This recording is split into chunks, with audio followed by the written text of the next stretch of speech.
it's obvious to the whole country. It's obvious to the whole country that there is a very serious problem in our examination system. This is not just a question of NEET, it is in all the major examinations. Now, the minister has blamed everybody except himself, right? I don't even think he understands the fundamentals of what is going on here. आप प्रश्न क्या है आपका?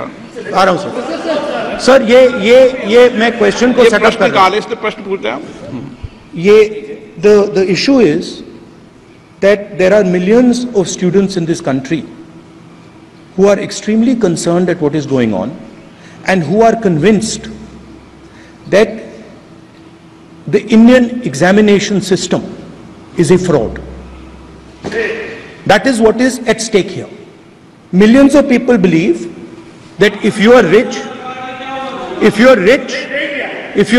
and if you have money, you can buy the Indian examination system. And by the way, and this is the same feeling that the people in the opposition have. And that is why we are asking some very simple questions to Honorable Minister. Number one, as this is a systemic issue, what exactly are you doing to fix this issue at a systemic level? Yes. That's the first question. Okay. अध्यक्ष महोदय, मेरे जो शिक्षा है, मेरे जो संस्कार है, मेरे जो सामाजिक जीवन है, मेरे को मेरे राज्य की, मेरे सूबे की जनता की स्वीकृति मिली है। मैं किसी की, मेरे बौद्धिक और मेरे संस्कार की सर्टिफिकेट मेरे को सारी सदन में किसी से नहीं चाहिए। देश की प्रजातंत्र में चुन के मेरे नेता प्रधानमंत्री मोदी जी को प्रधानमंत्री की भूमिका दिया है। मैं उनकी निर्णय से यहाँ उत्तर दे रहा हूँ सदन को।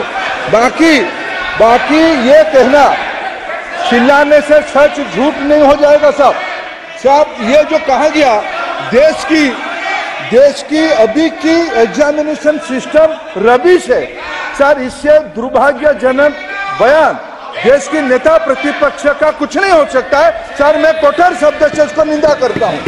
बाकी रहा, मैं सर आपके सामने, आपके माध्यम से देश के सामने सर एक तथ्य रखता हूं सर। जिन्होंने रिमोट से सरकारें चलाई है, 2010 में 3 बिल आया था सर शिक्षा सुधार के लिए।